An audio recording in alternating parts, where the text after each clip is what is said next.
It's good to see you today. We're going to be looking at the account of Sodom and Gomorrah in our brief study. Our hymn today is called Don't You Want to Be Ready? There is a time when the Master to come. Don't you want to be ready to go? Oh, sinner, the Savior invites you today. Will you hear and be ready to go? Marching and waiting and ready to go. Don't you want to be waiting and ready to go? Don't you want to be ready? Yes, ready to go. Marching and waiting and ready to go. Don't you want to be waiting and ready to go? Don't you want to be ready to go? Let's look at our other verses for this one. Today is the day of salvation for all. Can you say you are ready to go? A home and a crown is awaiting for thee. Will you come and be ready to go? Oh yes, there's a time when the message will come. Are you willing and ready to go? This moment the Savior is pleading for thee. Sinners say, are you ready to go? Watching and waiting. We're in Genesis chapter 19. This is right after the Lord has spoken to Abraham, saying that they were going to have a child. The two angels go on to Sodom after the Lord and Abraham have that conversation about would you destroy the righteous with the wicked, if you're familiar with that account. And so the angels come to Sodom in the evening, and Lot was sitting at the gate of the house when Lot saw them. And Lot invites them into his home. He's no longer in a tent. He's in a house. And so he invites them in. And then you have the townspeople surrounding the house and beating on the door. And Lot trying to get them to turn from their ways. And of course they don't. Then the angels grab Lot and pull him back into the house, and they shut the door and struck the men who were at the door with blindness. Whether they were older men or younger men, doesn't matter. Verse 11. And the men said to Lot, the angels said to Lot, have you anybody else here? And they say, you better get him out of here, because we're going to destroy this place, because the outcry against them has grown great before the face of the Lord, and the Lord has sent us to destroy it. So Lot went out and spoke to his sons-in-law, who had married his daughters, and said, get up, get out of this place, for the Lord will destroy this city. But to his sons-in-law he seemed to be joking. And I was thinking about that, why they would think that.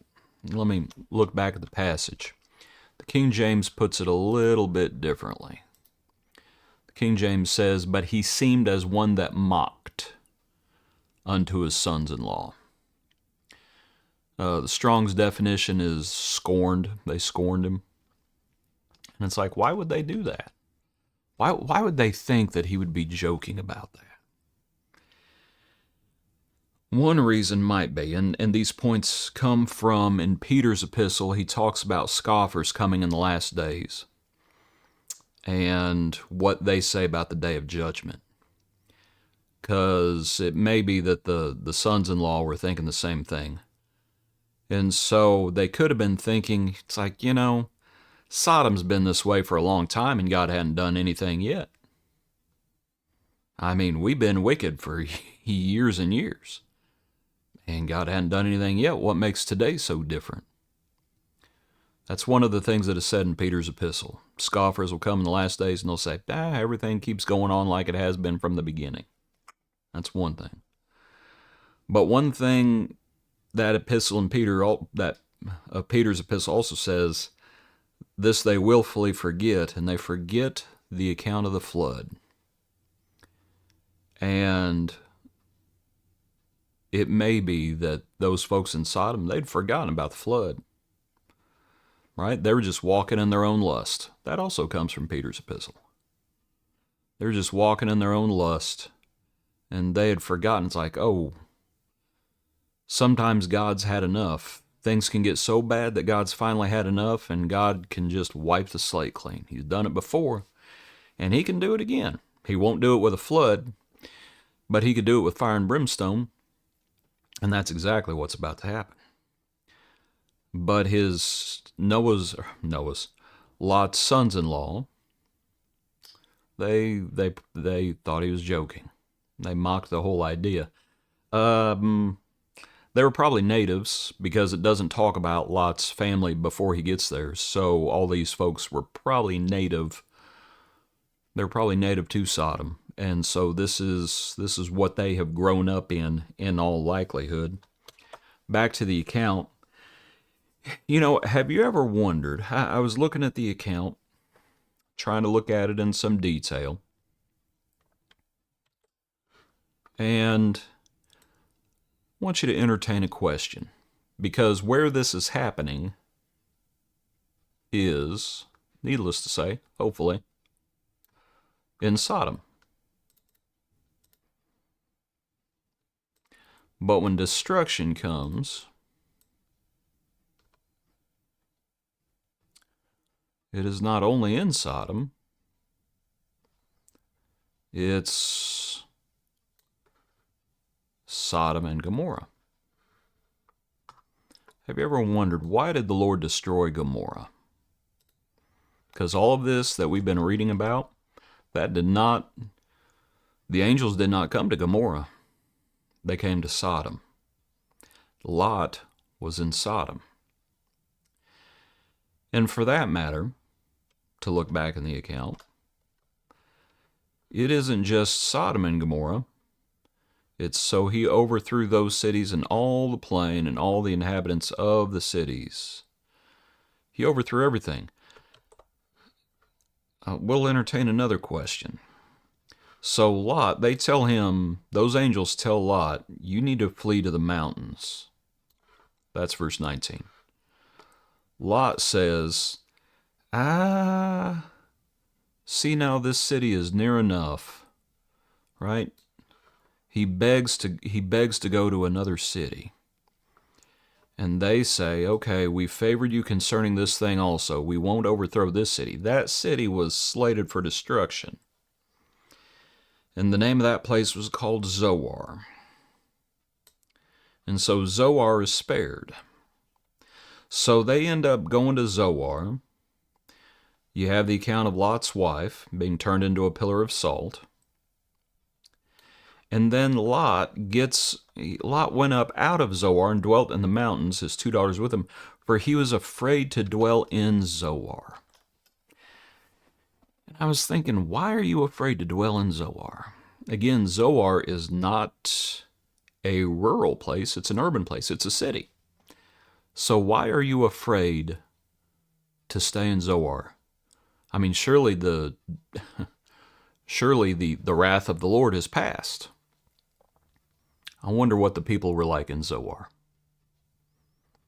I wonder what the people were like. And so that led me down a path, that question and that thought. I started looking up where some of these cities are mentioned elsewhere. And lo and behold, because it sure does look like it wasn't just Sodom and it wasn't just Gomorrah, that there may have been other cities. And over in Deuteronomy chapter 29, there's a passage in verse 23 that says the whole land, talking about someplace else, the whole land is brimstone, salt, and burning. It is not sown, nor does it bear, nor does any grass grow there, like the overthrow of Sodom and Gomorrah, Admah, and Zeboim, which the Lord overthrew in his anger and his wrath. Those 4 cities. And remember, Zoar was slated for destruction. Well, I thought that was interesting. So I started looking up. I was curious if those cities were mentioned anywhere else. And those cities actually were mentioned in a passage we've read fairly recently, or at least skimmed through. And the passage is back in Genesis chapter 22. Not chapter 22, pardon me. Silly of me. Chapter 14 in the account of Abram rescuing Lot.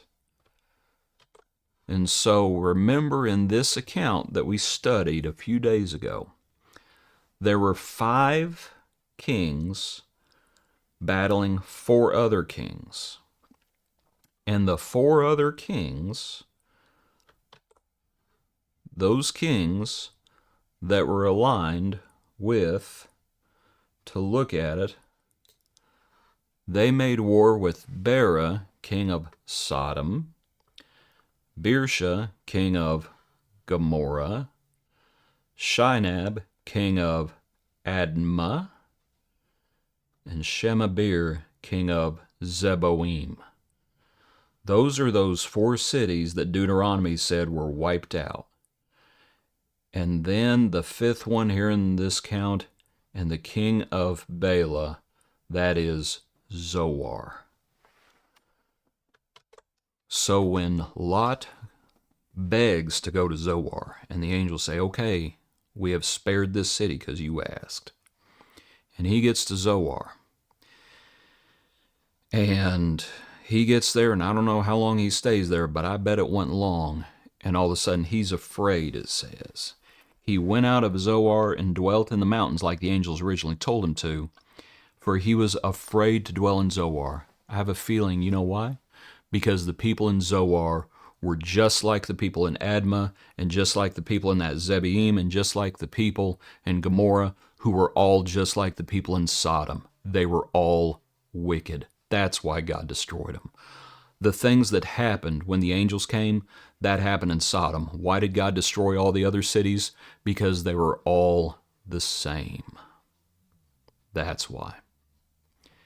And so when the day of the Lord comes, what we better do before then is we better be ready.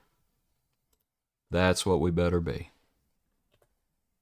There is a time when the message will come. Don't you want to be ready to go? Appreciate you. Hope you have a good day. Join us tomorrow for another portion of our Daily Praise.